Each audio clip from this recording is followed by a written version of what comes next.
Vivienne Moreau forgot to hang up at 417 on a Thursday afternoon. That was the mistake that destroyed her. Not the diamonds she wore to hide her hunger. Not the angelic smile she practiced in mirrors. Not the ivory dress already hanging in the East Guest Suite like a promise of power. All of that might have fooled the family. The servants. The guests. Even the newspapers waiting to call her the future Mrs. Virelli. But the phone stayed open. And on the other end of that quiet line, Dominic Virelli listened. He listened from the back seat of a black SUV parked beside Newport Harbor. His expression unreadable. His hand resting still against his knee, while the rain slid down the tinted window in silver veins. Beside him, his men said nothing. No one spoke when Dominic was listening like that. No one wanted to breathe too loudly near a man whose silence could end lives. Through the speaker, Vivienne's voice changed. Only minutes earlier, she had sounded sweet. Your mother is resting. Darling, she had told him. Maren is with her. Everything will be perfect tomorrow night. Then there had been a soft click. The careless sound of a phone being placed on a table. Vivienne thought the call had ended. It had not. Dominic heard a door close. He heard the faint rustle of silk. He heard his mother's breathing machine hum softly in the background. Then he heard another voice, Maren Hayes. His mother's caregiver. Quiet, but firm. I won't lie for you. For the first time that afternoon, Dominic moved. His eyes lifted. Vivienne laughed. But there was nothing beautiful in it now. You will, she said, tomorrow night. When Dominic asks for his mother's blessing, you will tell him Isabella accepts me. She does not accept you. She cannot speak. She can answer. And you are her voice. Vivienne's tone sharpened into something cold enough to cut glass. So you will make her say yes. There was a pause. Dominic could almost see the room in his mind, his mother seated by the tall arched window overlooking the grey Atlantic. Her silver hair pinned low. Her writing board on her lap. Her tired hands trembling with fury. No one else had bothered to read. He could see Maren standing beside her in that plain navy caregiver's dress. Soft body, stiff with fear. Dark curls pinned badly because she never took enough time for herself. Then Vivienne said the sentence that turned the air inside the SUV lethal.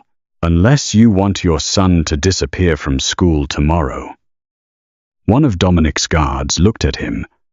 Dominic did not look back. His gaze stayed on the phone. Vivienne continued. Softer.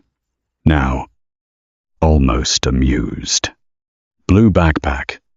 Red inhaler clipped to the side pocket.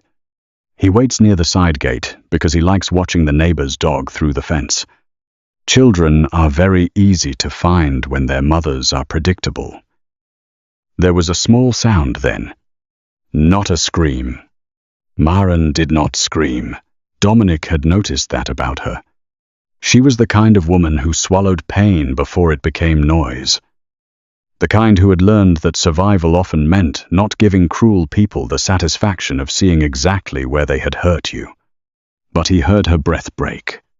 And something inside him went still in a way that frightened the men beside him more than rage would have. Vivienne kept speaking. If you expose me, I will say you misunderstood Isabella. I will say you planted fear in her head. I will say a lonely servant wanted to feel important in a house where she does not belong. Her voice lowered. Dominic will believe his fiancée before he believes a hired woman with bills to pay.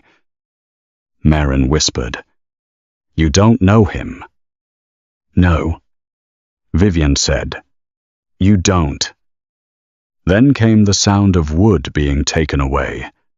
Dominic knew that sound. His mother's writing board. Vivian's voice turned cruel. Naked. Triumphant. No more little messages. No more warnings. Tomorrow. You sit there and let Maren save her son by giving me what I want. The silence that followed was not empty. It was full of ruin. Then Vivian gasped. A second later, Dominic heard her whisper his name. Dominic. He ended the call. The screen went black in his hand. For a long moment, no one in the SUV moved. Outside, the harbor lights flickered through rain and fog. A yacht bell rang somewhere in the distance. Newport looked peaceful in weather like that. Old money tucked behind iron gates. Cliffside mansions glowing against a stormy sky. But beneath that polished surface, Dominic Virelli's world had just shifted. His fiancée had threatened a child. His mother had been trapped in silence inside his own house. And Maren Hayes had been standing between them alone. Dominic handed the phone to Carlo. His oldest guard, Elias. He said calmly, 9 years old. Astute. Anne's Academy. Blue backpack. Asthma medication in the side pocket. Carlo's face changed. Boss, get to the school before Moreau's men do. Yes. Sir. No scene. No panic. No one touches the boy. Carlo was already opening the door before Dominic finished speaking. Dominic turned to the driver. Back to the mansion. The driver pulled away from the curb. Only then did Dominic look at the rain again.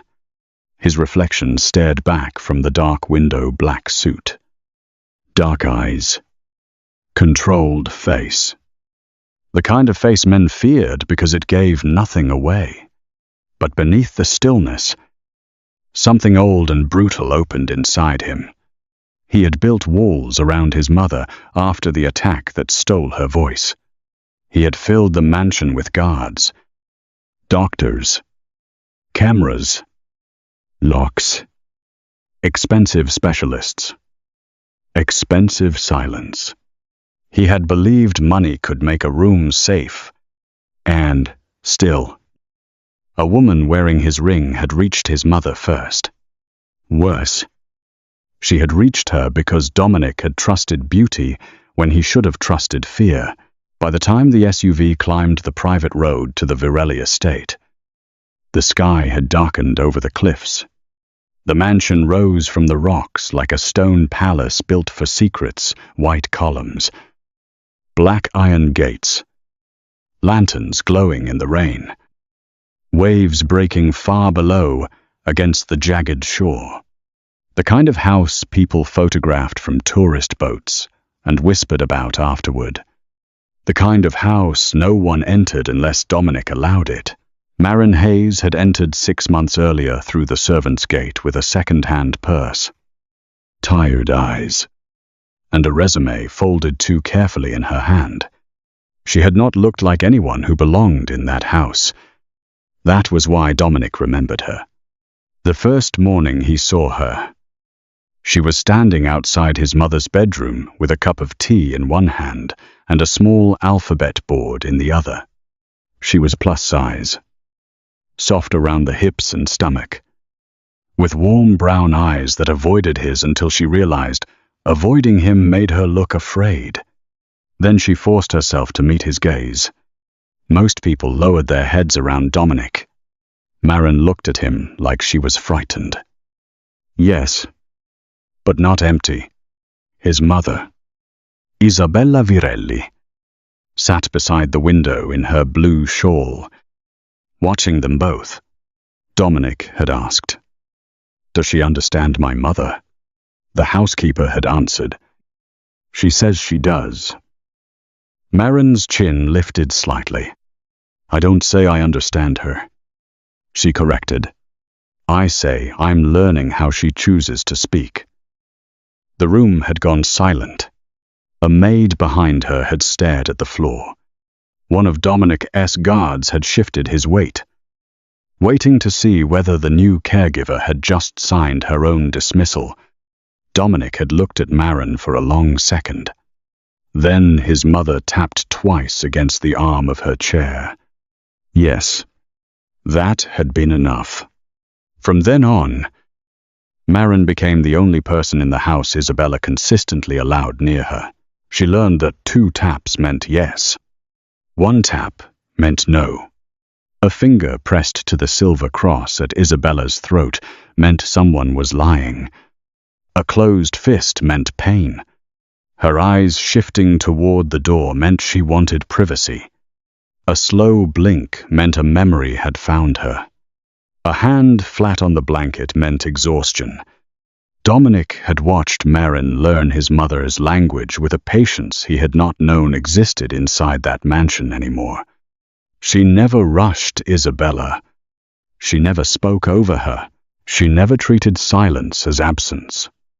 And Dominic, who had spent years commanding rooms with a few quiet words, began to understand that he had failed the one silence that mattered most. At first, he told himself his attention to Maren was practical. His mother trusted her. That made Maren important. Nothing more. But then he began noticing small things he had no reason to notice. How Maren wore the same black shoes until the heels gave out. How she brought her own lunch in containers wrapped with rubber bands. How she smiled at his mother with tired tenderness. Then lost the smile the moment she stepped into the hallway. How she never took gifts from the staff kitchen unless someone insisted she bring leftovers home for Eli. Eli, her son. Dominic had heard about the boy before he met him. Maren never spoke of herself. But she spoke of Eli when Isabella asked about him through the board. 9 years old. Asthma, loved ocean documentaries. Hated onions. Asked too many questions. Called the mansion the castle where nobody laughs. Dominic had almost smiled when he heard that. Almost. Then Vivienne arrived. Vivienne Moreau was the kind of woman men confused with destiny because she knew how to enter a room like it had been built for her. She came from an old crime family dressed in charitable foundations and European art boards. Her father controlled ports. Her uncle controlled judges. Her cousins controlled men who wore gloves for reasons no polite person asked about. A marriage between Dominic Virelli and Vivienne Moreau would join 2 families that had distrusted each other for 20 years. It would calm a war. It would secure the harbor routes. It would make every enemy in Rhode Island think twice before moving against either name. That was what everyone said. Dominic knew better than to believe in simple peace. Still, he had agreed to the engagement because his empire was tired. His men were restless. And his mother had been too quiet for too long. He told himself marriage was strategy. Vivienne was beautiful. Educated. Composed. Useful. She did not demand tenderness from him. She seemed content with power.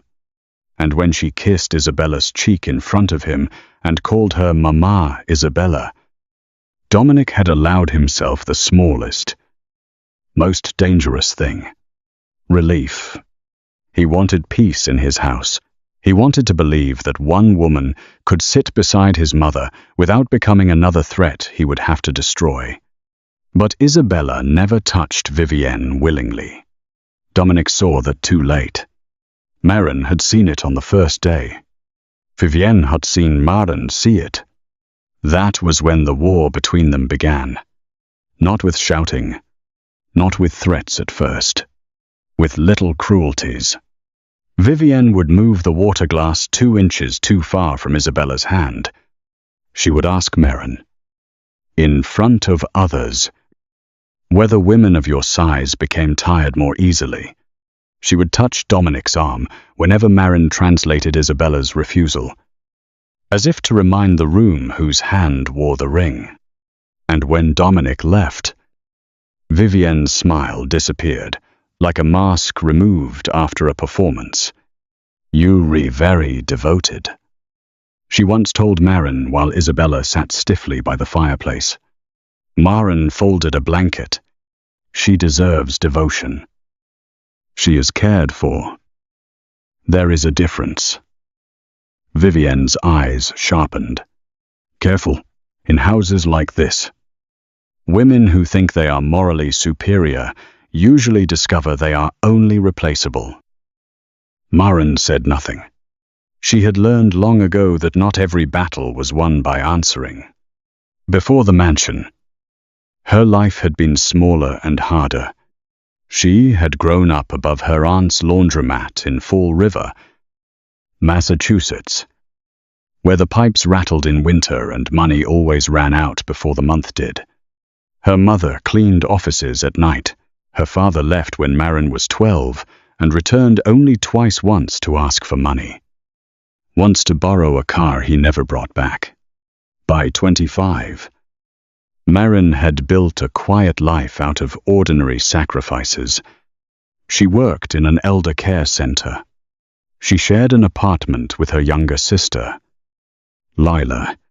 She was engaged once to a man named Andrew who liked her softness until it became inconvenient, liked her kindness until it asked something of him.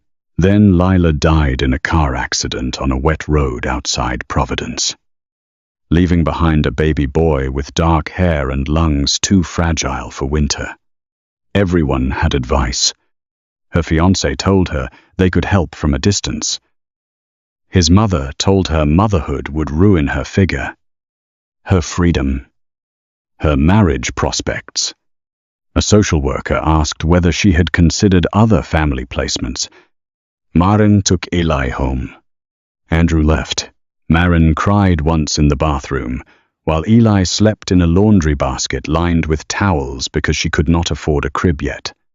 Then she washed her face, warmed his bottle, and became a mother without asking the world's permission. After that, love became something she measured by what it demanded. If a man wanted her but not Eli, he wanted the wrong woman.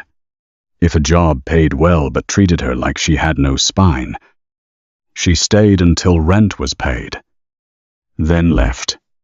If the world mocked her body, her age, her tired eyes, she let it talk. Eli's inhalers mattered more than strangers' opinions. The Virelli mansion paid better than any care home, so she stayed, even when the gates made her nervous, even when the guards watched too closely, even when Dominic Virelli's presence turned every hallway into a held breath. She stayed for Eli. Then Vivienne found that out. The first black car appeared outside Stintfirst. Anne's on a Tuesday. Maren noticed it when she picked Eli up. Matte black sedan, Rhode Island plates. A man in sunglasses sitting inside, though the sky was cloudy. He watched the school gate with the lazy patience of someone paid not to look away. Maren held Eli's hand too tightly. "Ow. Mom. Sorry. Baby. Are you mad?" "No." That was the first lie. By Thursday, the car had appeared twice more. By Thursday afternoon, Vivienne had said Eli's name. Now, as Dominic entered the mansion through the front doors, Maren was still upstairs in Isabella's room, trying not to shake. Vivienne had left 20 minutes earlier after discovering the call. She had not screamed. That frightened Maren more. Screaming meant panic. Silence meant planning. Isabella sat by the window with her writing board back in her lap. Her hands trembled as she wrote one word. Ellie. Maren knelt beside her chair. I don't know, she whispered. Isabella's face changed not with pity, but with rage so pure it seemed to give strength to her frail body. She tapped once against the board. No, I know. Maren's voice broke. I know. I should have told him. Isabella lifted a trembling hand and touched Maren's cheek. Then she wrote slowly, Good mother afraid. Maren covered her mouth. For days she had hated herself for being afraid. Afraid women always looked weak from the outside. But Isabella, who had survived the kind of violence that stole speech from the body and safety from the soul, understood fear differently. Fear was not failure. Fear was the body trying to keep love alive. A knock came at the door. Maren stood quickly. Dominic entered without guards. That alone made her stomach twist. He always came to his mother alone. But tonight he did not look like a son visiting. He looked like a storm that had learned manners. His black coat was damp from rain. His dark hair was slightly wet. His face was calm in a way that made the room colder. Isabella's sighs found him. Dominic stopped halfway to her chair. For 1 second. No one moved. Then he knelt in front of his mother and bowed his head. Mama, he said, his voice low. I heard. Isabella closed her eyes. Not in relief. In grief. Dominic took her hand. I heard enough. Maren stood near the window, unable to breathe properly. Dominic looked up at her. There was anger in his eyes, but not at her. That almost made it worse. Your son is safe. The words hit Maren so hard she reached for the window frame. What? Carlo is at his school. Eli is with the principal. No one will release him to anyone but you or my men. My men, her voice sharpened before she could stop it. Fear made her bold. He is a child, not a package to secure. Dominic held her gaze. Most men in his world would have punished that tone. He did not. You rewrite, he said. The answer disarmed her. He stood slowly. You will call him yourself. You will speak to him. Then you will tell me everything Vivienne did in this house. Maren's lips parted, but no sound came. Dominic looked at his mother, then back at her. Not because I command it, he said, because I failed to see what happened under my roof. And I will not fail again. The phone call with Eli was short. Too short. His small voice came through the line. Confused but cheerful. Mom, a scary tall man bought me a sandwich. Maren closed her eyes. Are you okay? Yeah. He said you were busy, and that I should stay with Sister Margaret until you call again. Good. Stay there. Don't leave with anyone else. Is this because of the lady with the shiny earrings? Maren's blood chilled. What lady? The one who asked if I was your son yesterday. She smelled like flowers, but not good flowers. Maren's eyes opened. Dominic was watching her. His face did not change, but the air around him did. Ellie, she said carefully, listen to me. You are safe. I love you. Stay with Sister Margaret. Okay. Love you too.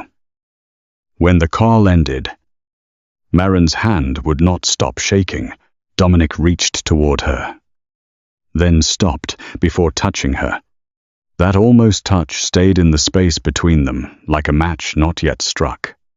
Tell me, he said. So she did. Not cleanly, not bravely, Truth came out of her in broken pieces. Vivienne moving the board. Vivienne whispering in Isabella's ear. Vivienne asking whether Isabella's signs could be misread. The black car. The school gate. The threats. The way Isabella had tried to warn him by touching her cross again and again while Vivienne smiled beside him. Dominic listened without interrupting. Only once did his composure crack. When Maren said, "She called your mother a silent burden." Dominic turned away and placed one hand against the wall. For a moment, he looked less like a Mafia boss than a man holding back something violent enough to frighten even himself. Isabella tapped twice. Dominic turned back. His mother lifted the board with great effort. Not Maren's fault. Dominic read it. His jaw tightened. "I know." Maren looked down. "You should blame me a little," she whispered. "I lied when you asked if your mother was tired. She wasn't tired. She was terrified." "Yes," Dominic said. The word hurt. Then he added, "And Vivienne knew where your child waited after school." Maren's eyes burned.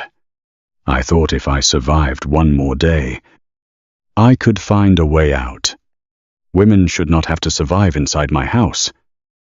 "No," she said, quietly but sharply. "They shouldn't." The silence after that was dangerous in a different way. Dominic looked at her as if she had struck him somewhere deeper than pride. Then Isabella tapped the board. "Tomorrow." Dominic turned to his mother. "Yes," he said. "Tomorrow." Maren understood and stepped back. "No." Dominic looked at her.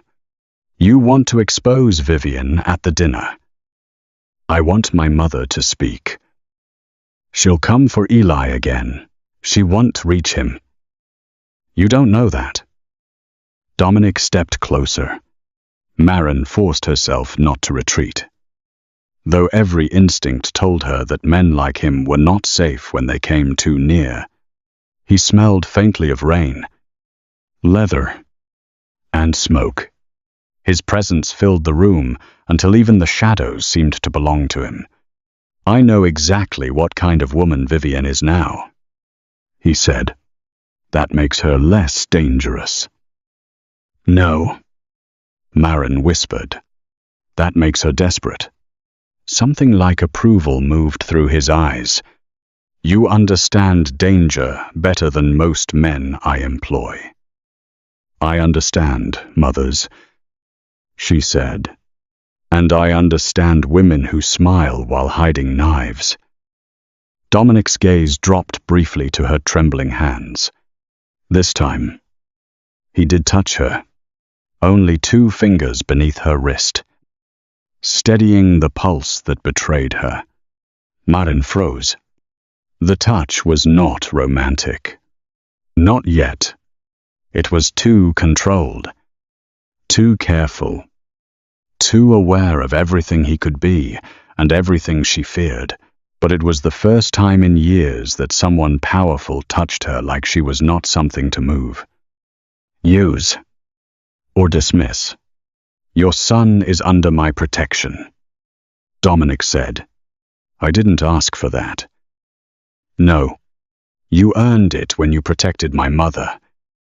"I protected her because she deserved it." "That is why you earned it." Maren looked away first. She hated how much she wanted to believe him. The next morning, the mansion woke like a theater before a tragedy. Florists arrived at dawn, with white roses and blue hydrangeas. Caterers carried silver trays through the service entrance. Guards checked guest lists twice. Men in dark suits walked the grounds beneath umbrellas, speaking into hidden microphones. The dining hall glittered with chandeliers, gold-rimmed plates, crystal glasses, and enough candles to make every lie look holy. Vivienne moved through it all in a cream silk dress, her hair pinned perfectly, her smile soft enough to make foolish people forgive almost anything. When she entered Isabella's room, Maren was fastening the silver clasp at the old woman's throat. Vivienne's eyes found Maren in the mirror. "How is Eli?" Maren's fingers stilled for half a second. Isabella's gaze sharpened. "Safe," Maren said. Vivienne's smile twitched. "For now." Maren turned around. "Safe," she repeated. This time, the word had steel in it. Vivienne studied her. She was clever enough to sense something had changed, but arrogant enough to believe fear would return when needed. She stepped closer to Isabella and touched the old woman's shoulder. "Tonight will be beautiful," she said. "All you have to do is sit there and let your caregiver speak for you." Isabella lifted one finger and tapped once against the arm of her chair. "No." Vivienne's eyes flashed. "Still," she smiled. "Stubbornness is unbecoming at your age." Maren moved between them before she could think better of it. "She needs rest before dinner." Vivienne looked at her body first, then her face. A slow insult without words. "You forget your place." Maren's heart pounded. For years, that sentence had worked on her. Employers said it with smaller words. Men said it with softer mouths. Rich women said it with perfume and pity. But something had changed when Dominic heard the call. No, not because he heard it, because Maren had heard herself say no before she knew anyone powerful was listening. "I know my place," she said. Vivienne's smile faded. Maren opened the door. "And it is not beneath you." For one sharp second, Vivienne looked ugly. Then footsteps sounded in the hall. Dominic entered. Vivienne's face transformed instantly. "Darling," she said, reaching for him. Dominic looked at her hand before it touched his sleeve. She stopped. It was a tiny moment, but Maren saw it. Isabella saw it. Vivienne saw that they saw it. Dominic walked past his fiancée and knelt before his mother. "Mama," he said. Isabella touched his face. He closed his eyes. "I should have listened before," he said quietly. "Tonight, no one speaks for you unless you choose it. Not Maren. Not me. No one." Isabella's eyes filled. She reached for the board. Maren placed it in her lap. Isabella wrote slowly, "Boy safe." Dominic nodded. "Yes, Eli is safe." Then Isabella wrote another word. "Vivienne." Dominic's face hardened. "Tonight," he said. Vivienne gave a small laugh. Too thin to be convincing. "Is this some private family drama I should know about?" Dominic stood. His voice was calm. "No. You'll hear it with everyone else." By sunset, the storm had returned. Rain struck the tall windows of the dining hall while guests arrived beneath black umbrellas. The Moreau family came dressed in old money arrogance, Vivienne's father with a silver cane he did not need, her mother with pearls at her throat, her brothers smiling like wolves, invited indoors. The Virelli side watched them without warmth. Every alliance in the room had a price. Every smile had a blade behind it.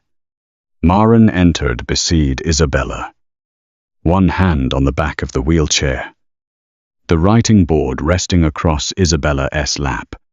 She wore a simple dark green dress, Dominic had ordered delivered that afternoon after hearing one of the maids whisper that Maren's uniform was not appropriate for dinner. Maren had almost refused it.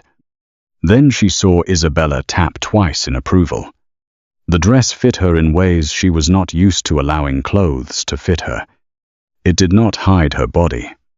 It honored it. Soft fabric at her waist. Sleeves that framed her arms. A neckline, modest but elegant. When she looked in the mirror, she saw a woman who still looked tired, still looked afraid, but no longer looked invisible. Dominic saw her when she entered. His gaze paused. Not long. Long enough. Maren felt it like heat across the room. Vivienne saw that too. Her fingers tightened around her champagne glass. Dinner began with polite lies. Toasts to unity, to family, to the future, to peace. Maren stood behind Isabella's chair, listening to powerful people speak of loyalty while waiting for a woman's silence to be exploited. Dominic sat at the head of the table. Expression unreadable. Vivienne sat at his right, radiant in ivory. A ring glittered on her finger, the Virelli engagement ring. Black diamond, surrounded by white stones.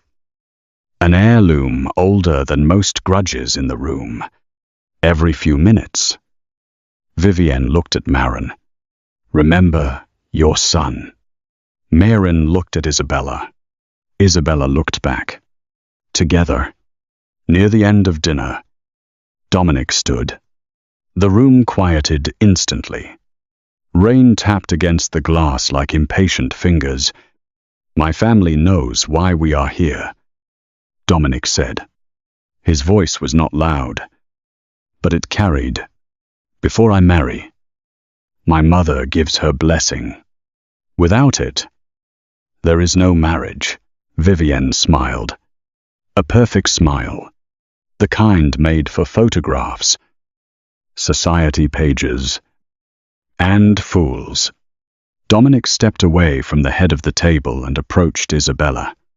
Maren's hands tightened around the chair. Dominic knelt. Mama, he said, do you bless my marriage to Vivienne Moreau? The whole room seemed to stop breathing. Vivienne turned her head slightly. Her eyes found Maren. Now. Maren's mouth went dry. For one terrible moment. She saw Eli outside the school gate. Blue backpack, red inhaler. His small face searching the crowd for her. She saw the black car. She saw every way the world could punish a mother for choosing truth. Then she felt Isabella's hand cover hers. Fragile, warm, trembling, but certain. Maren stepped forward. Mrs. Virelli will speak for herself. A murmur moved through the room. Vivienne laughed lightly. She is tired. This has been an emotional week. Maren can tell us what she means. Dominic did not look at Vivienne. He looked at Maren. No command, no pressure, only a quiet nod. The choice is yours. Maren placed the board in Isabella's lap and gave her the pen.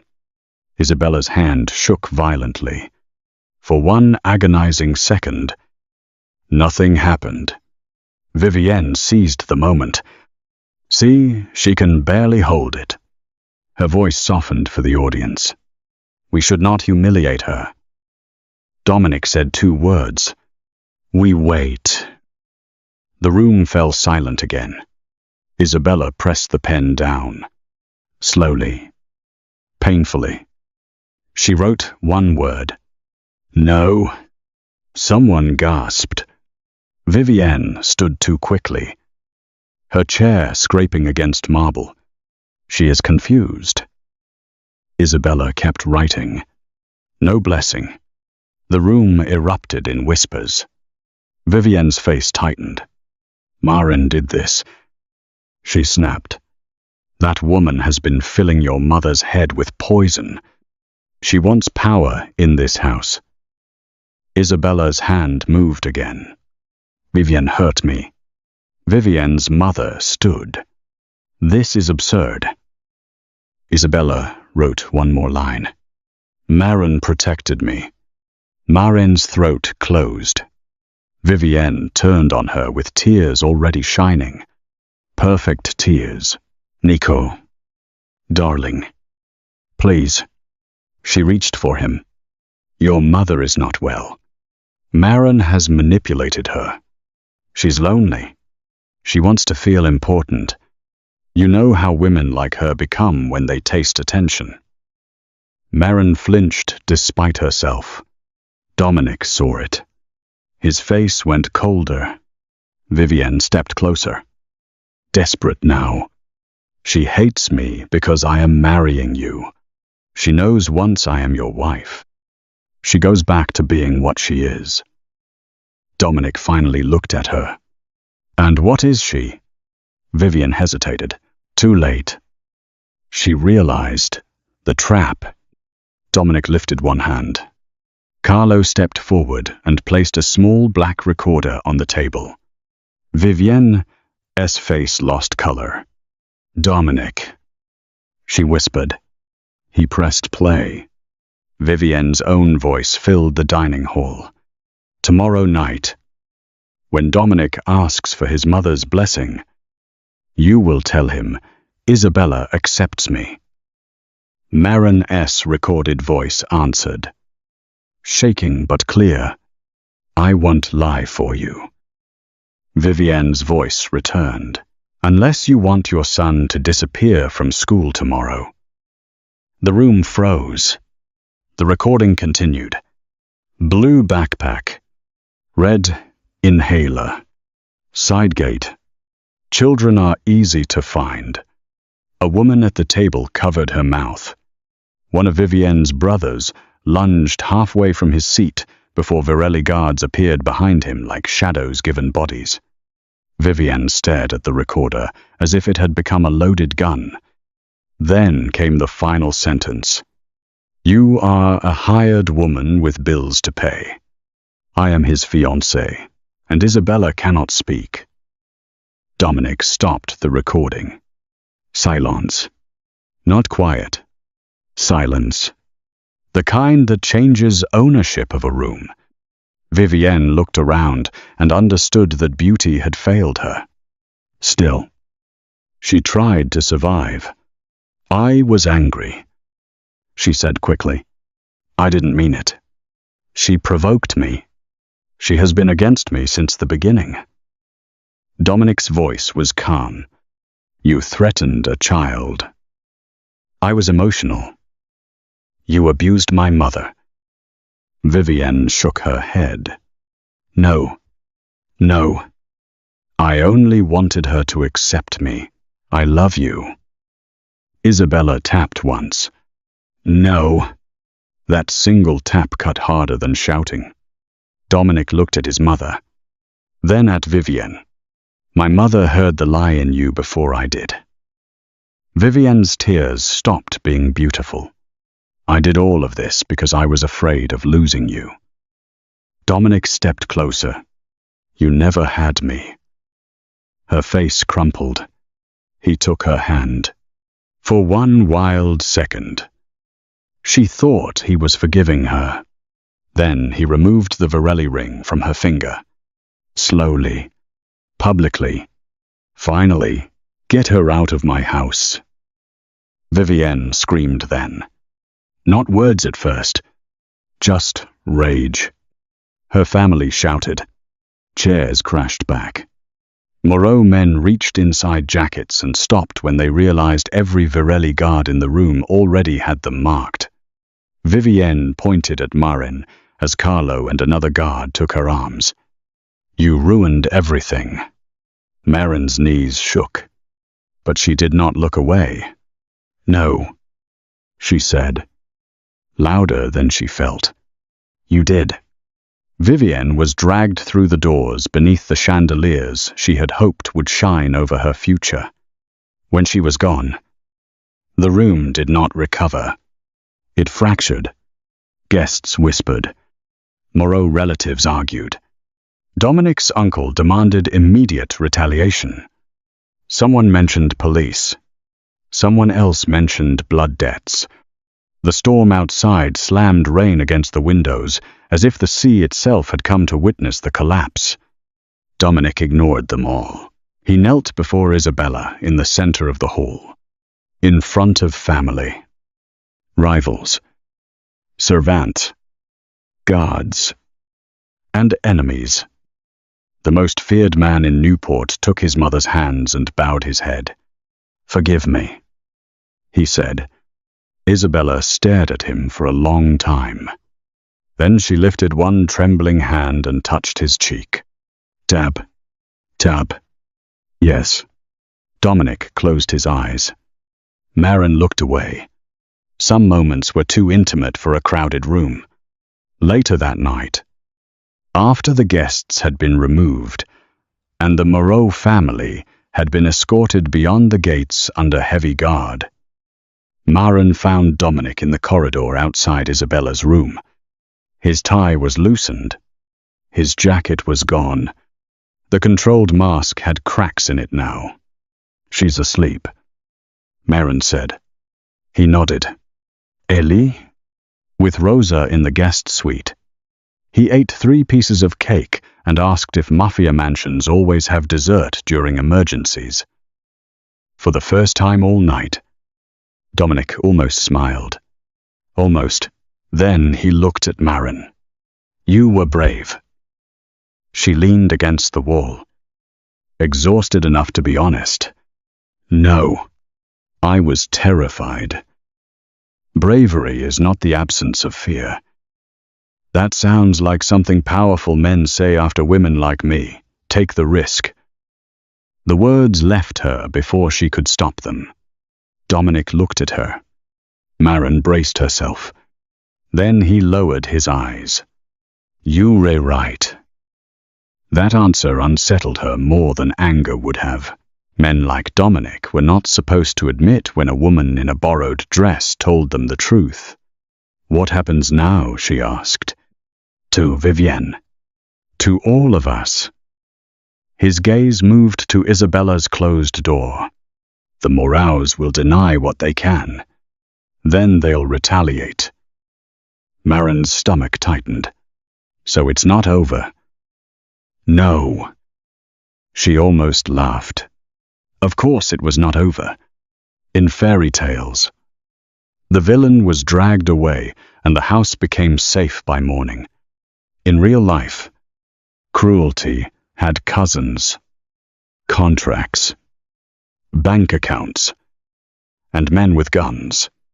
Dominic looked back at her. "Your son remains protected. He is not joining your world."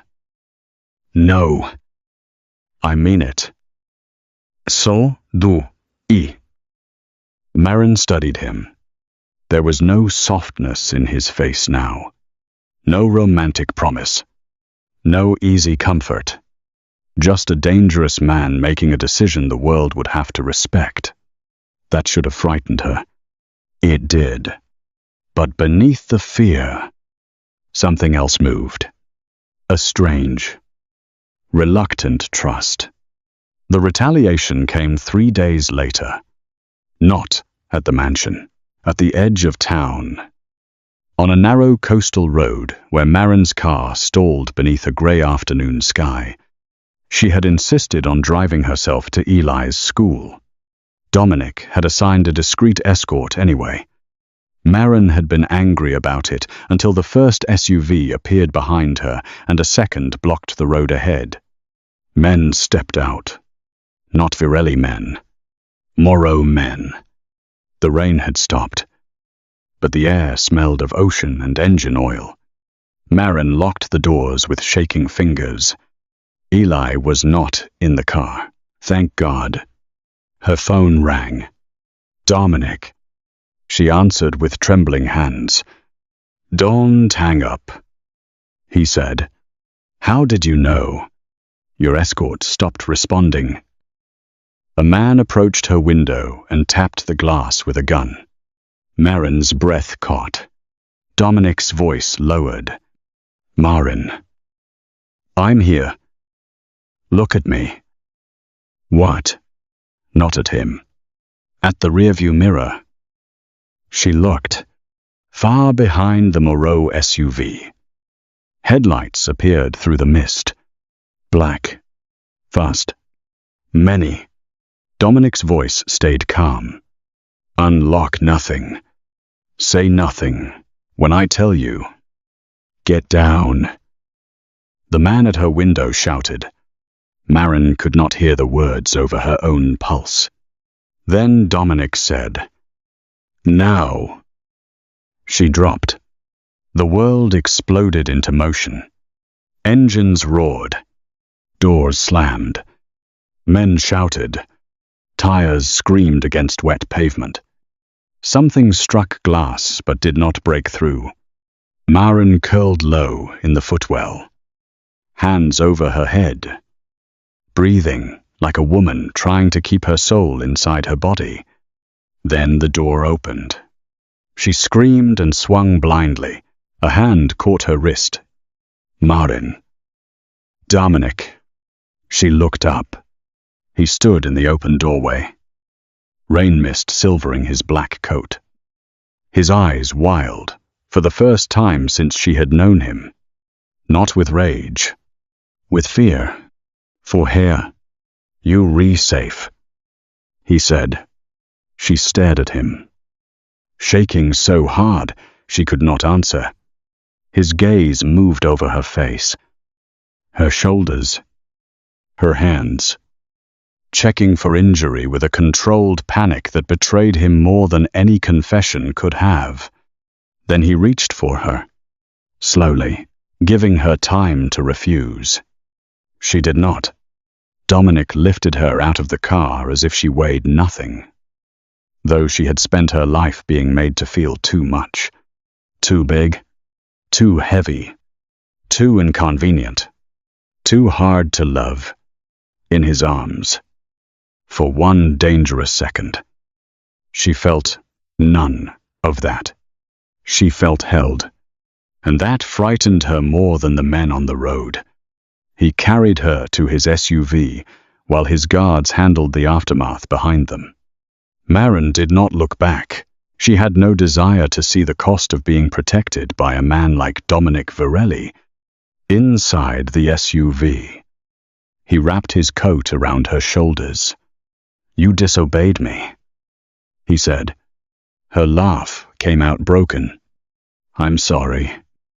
Was I supposed to thank you for assigning secret guards?" "Yes." "Despite everything." She almost smiled. Then her face crumpled. Dominic moved closer, then stopped himself. That restraint undid her. "I hate this," she whispered. "I hate your world. I hate that Eli needs guards. I hate that your enemies know my name. I know. And I hate that I feel safer when you re-near me." Dominic went still. Outside, rain began again, soft against the roof. Maren wished she could take the words back. Dominic's voice was lower when he answered. "You should not." "I know. I am not a safe man." "No," she said, looking at him through tears. "But you are becoming safe to me. That is the problem." For a moment, neither of them moved. Then Dominic reached out and brushed one tear from her cheek with his thumb. Not possessive, not claiming, almost reverent. "Maren," he said. And her name sounded dangerous in his mouth because of how gently he said it. The driver's door opened. The moment broke. Dominic pulled back first. But after that day, everything changed. Not quickly, not simply. Maren did not fall into his arms because he rescued her. She was too smart for that. Too tired. Too protective of Eli, Dominic did not become soft overnight. He remained feared, controlled, violent when his world required it, silent when men begged for answers. But with Maren, the silence changed. He began arriving earlier to Isabella's room and staying longer after. He learned the taps. He practiced signs badly at first, then better. He sat while Isabella wrote, instead of asking Maren to translate everything. The first time Isabella answered him directly, and he understood without help. The old woman smiled. Dominic looked like the smile hurt him. Maren saw that and looked away. Some tenderness felt too private to witness. Ellie, meanwhile, decided Dominic was probably a vampire, but a polite one. Dominic accepted this assessment without argument. "Do you own the ocean?" Eli asked one morning while eating pancakes in the mansion kitchen. "No." "Do you want to?" "No." "Do Mafia bosses eat cereal?" "Sometimes." "What kind?" Dominic paused too long. Eli pointed his fork at him. "You don't know." "Do you?" Maren laughed before she could stop herself. Dominic looked at her. The sound changed his face, not into softness. Into hunger he immediately tried to hide. Maren stopped laughing. Her pulse did not. Winter settled over Newport with grey skies and white breath against windows. The mansion, once cold as a museum, began to warm in small ways. Isabella's boards were placed in every room. Staff learned basic signs. Anyone who spoke over her was dismissed. Anyone who moved her board was gone before sunset. Maren stayed. Not because Dominic asked. Because Isabella took her hand one night and tapped twice. Then wrote, "Stay if you choose, not if afraid." Choice. That word had become the center of everything. Dominic offered her a new position as Isabella's personal advocate. Not a servant. Her pay tripled. Eli's school was secured. His asthma medicine was covered. A guard watched from a distance. Never close enough to make him feel trapped. Maren accepted with conditions. "My son does not become a Virelli accessory." "No." "He goes to normal school." "Yes." "He does not learn to fear ordinary life." Dominic's eyes warmed slightly. That may be the wisest rule ever spoken in this house. And I don't answer to men who think money makes them God. Then you will have trouble with half my relatives. I already do. He almost smiled. Their love began like that. With arguments. With boundaries. With near touches that stopped before becoming too much. With Dominic standing outside her small guest cottage in the rain one night because she had been too shaken after a nightmare to sleep, but refusing to enter until she opened the door herself. "You can come in," she said. "I know." "Then why are you still outside?" "Because if I enter every time I want to, you'll never know whether this is still your choice." Maren stared at him. Rain dripped from his black coat. His dark hair was wet. The most dangerous man in Rhode Island stood on her porch like a sinner waiting for permission. She opened the door wider. "Then come in because I choose it." He did. He did not touch her. He sat across from her at the kitchen table until dawn, while Eli slept in the next room and the ocean threw itself against the cliffs below. They talked about Isabella, about Eli, about grief, about the terrible exhaustion of being responsible for everyone and still feeling like you had failed the people who mattered most. Dominic told her only one thing about the attack that took Isabella's voice. "It happened because I trusted someone who smiled too easily." Maren understood. Vivienne reminded her of that. Yes. And you? His eyes lifted. She reminded me that guilt makes men blind. Maren wanted to reach for him. She did not. Not yet. A week later, Dominic saw another man make her laugh. It was a harmless moment. Carlo had brought Eli a toy ship, and the guard made some dry comment about Dominic's inability to dress in colors other than black. Maren laughed. Carlo laughed too. Dominic entered the room and stopped. The temperature changed. Maren saw it instantly. So did Carlo, who suddenly remembered somewhere else he needed to be. After he left, Maren crossed her arms. Do not do that. Dominic looked at her. Do what? Make men afraid because I laughed. His jaw tightened. I did not enjoy it. My laugh. His comfort with it. The honesty should have annoyed her. It did. It also warmed something dangerous inside her. You don't own my laughter. No, he said. The word cost him. Then he stepped closer, stopping inches away. But I want to be the reason for it. Maren's breath caught. Dominic's eyes dropped to her mouth. For one suspended second. The mansion. The guards. The war. The past. All of it vanished. Then Eli shouted from the hallway. Mom. Isabella says my spelling is criminal. Maren stepped back fast. Dominic turned away, breathing once through his nose. Your son has timing, he said. He gets that from me. No, Dominic murmured. You would have been more merciful.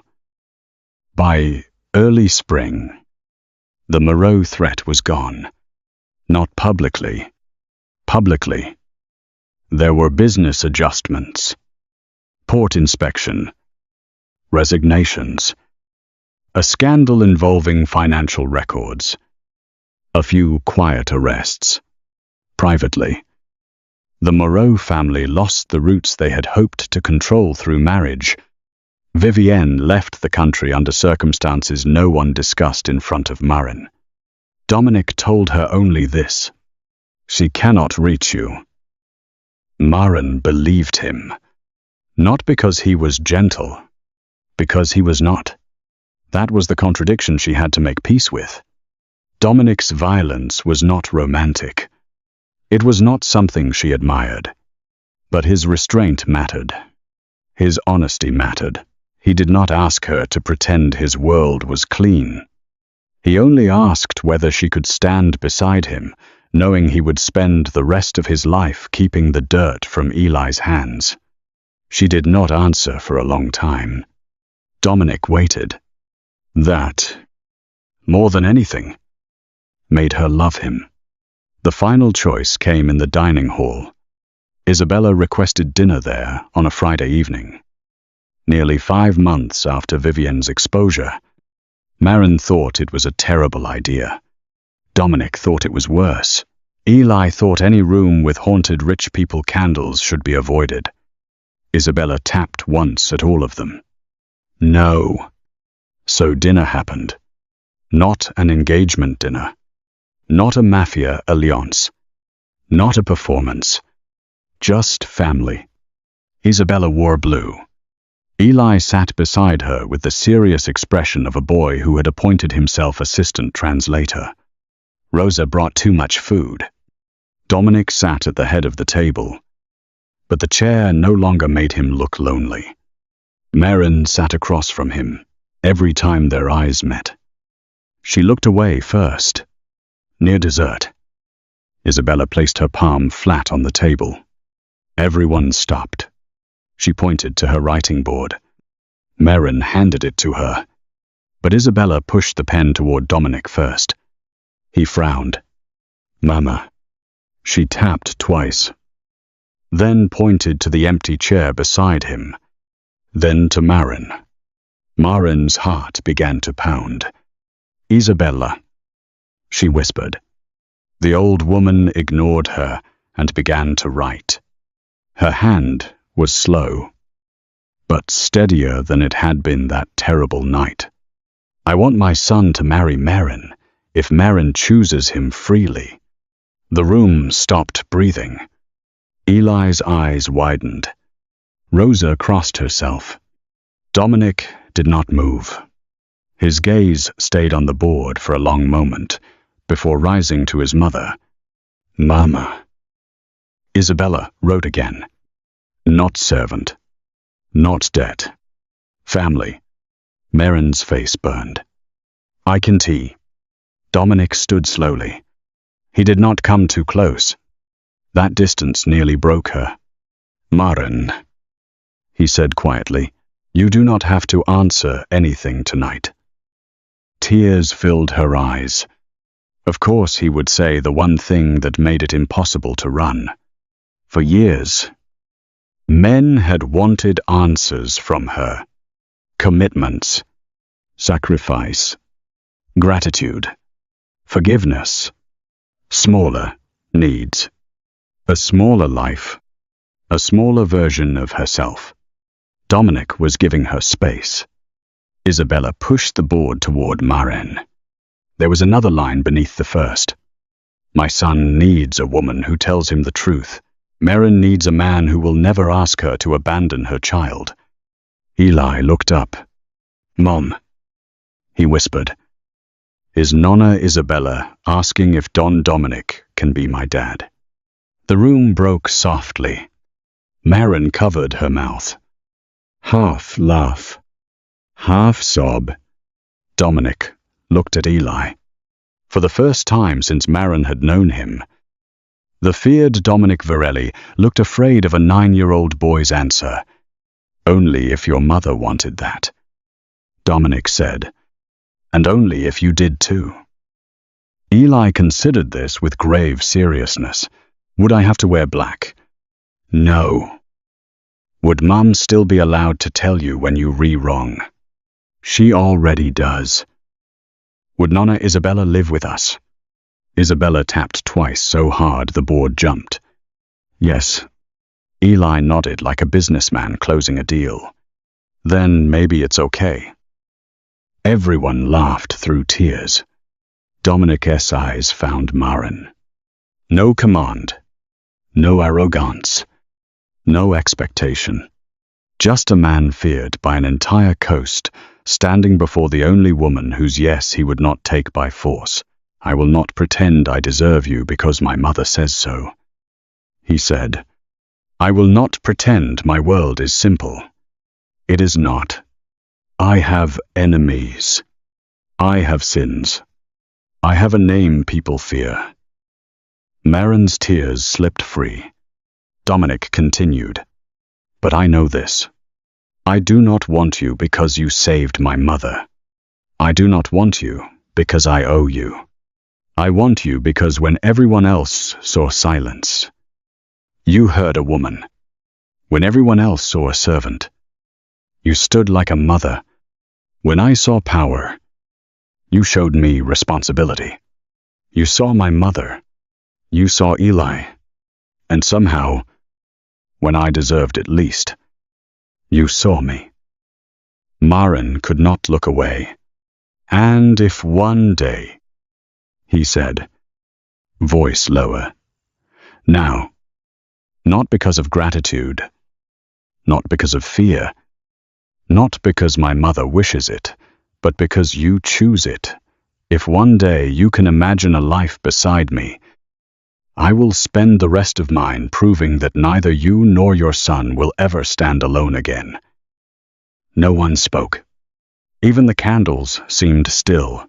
Maren looked at Isabella, the woman who had lost her voice but not her will. She looked at Eli, the child she had chosen over every easier life. Then she looked at Dominic, the dangerous man who had learned that love, without listening, was only another form of pride. I spent years refusing any love that asked me to give up my son, she said. Dominic's voice was immediate. I would never ask that. And I will not enter this house as charity. Never. And I will not be owned. His eyes darkened. No one owns you. If I say yes, it will be with truth. With Eli. With Isabella. With no secrets moved out of reach. Dominic stepped closer, slowly enough that she could stop him. She did not. Then say yes only if you want me, he said. Maren's hands trembled. Isabella watched with tears in her eyes. Eli slipped his small hand into hers. Maren took one breath. Then not one day, she whispered. Tonight. Dominic's face changed. Not with victory. With disbelief. With tenderness so raw, it hurt to see. Maren. Yes, she said. Slowly. Honestly. But yes. Isabella tapped twice. Again. Again. Again. Until everyone laughed through tears. Dominic took Maren's hand like a man receiving something sacred, not taking something owed.